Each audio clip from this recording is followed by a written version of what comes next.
the electronic communication and REA's website, public presentation sessions of applicants, programs, and projects, which will allow for questions and answers by public attendees and members of REA's Public Purpose Funds Committee, and the promotion of public commentary through the use of the online WeChat civic engagement platform, or an alternatively suitable platform.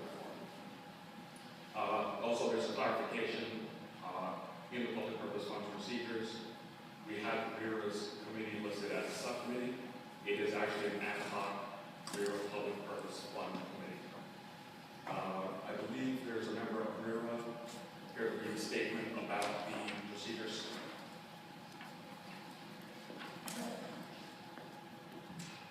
Dave Evans, who has chaired the Public Purpose Fund Committee for RERA in the past couple of years, was not able to come tonight. He sent out a statement that he wanted to be read to all of you. The elected Common Council of the Roosevelt Island Residents Association, RERA, has over prior years proudly participated in the REOC process associated with the granting of certain public purpose funds to qualified applicants. In this regard, the Common Council recently approved a resolution reaffirming its desire to continue this community service activity with no expectation of reimbursement. Further, as the most recent chairperson of the Common Council's Public Purpose Fund Committee, and having an experienced core of committee members, I have the utmost confidence that we're able to perform our role as outlined in and with respect for the version of the REOC guidelines and procedures on the table for your REOC board approval on this date, December 11, 2014. On behalf of the RERA President, I thank you. Signed, Dave Evans.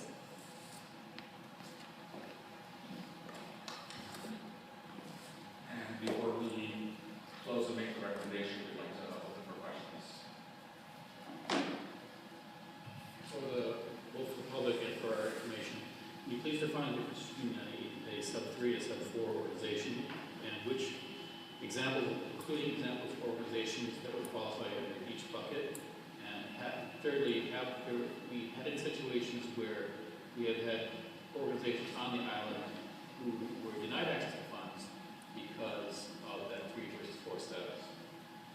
I can, the 501c3 is an organization that must be operated exclusively for charitable purpose, which includes such activities as providing relief for the poor, defending civil rights, and advancing education, science, or religion. I believe, I don't know what public purpose applicants offhand. If you want specific ones, you may know, showing who they are better if you want to give specific examples, which was our 501c3s.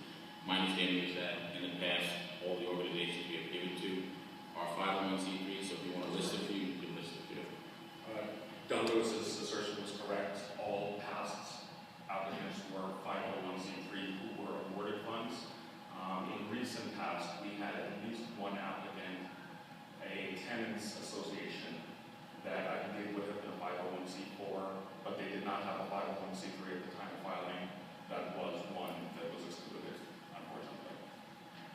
And the definition of 4 And the C4 is a nonprofit entity that must be operated exclusively for the promotion of social welfare.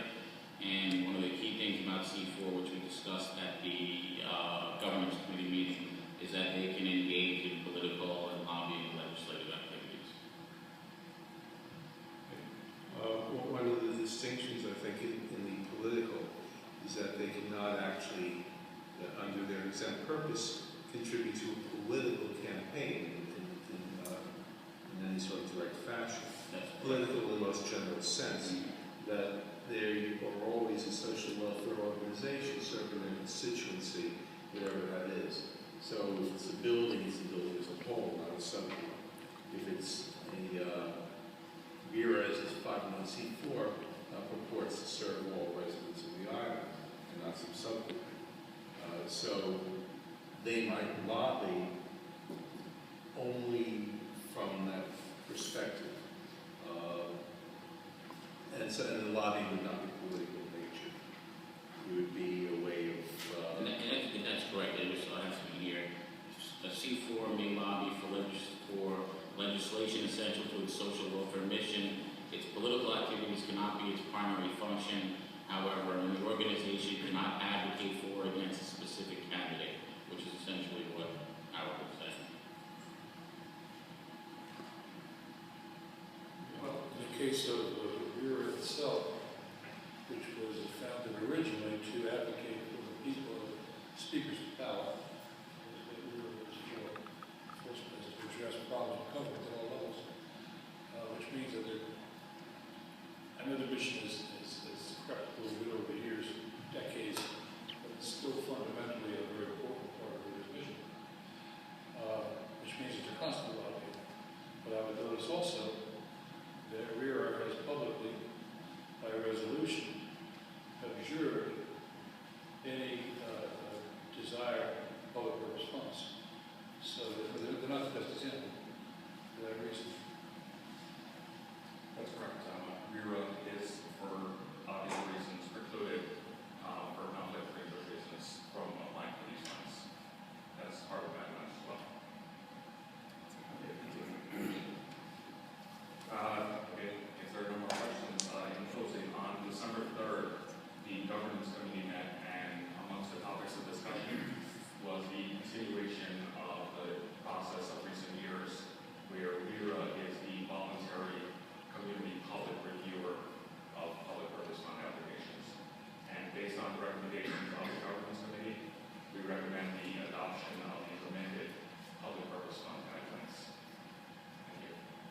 Now, you just stole my thunder from my governance committee report. But I would like to thank you guys for all the work you put into it. These documents are not fun to write up. There's a lot of detail, and you guys are really conscientious, and I appreciate the work that went into it. I would add to the support by his comments in terms of the time staff has put in. I would also point out that, for the record, that an awful lot of thought and give and take and pro and con went into this document, which is a bit of a compromise. There's a deep discussion of very concerned in depth over a period of time, not just at your meeting. Sorry. But another forum, and it's a good document. It's a good compromise document, which everybody had input. And you guys had to walk all of us through that process. Thank you for that. Motion to approve?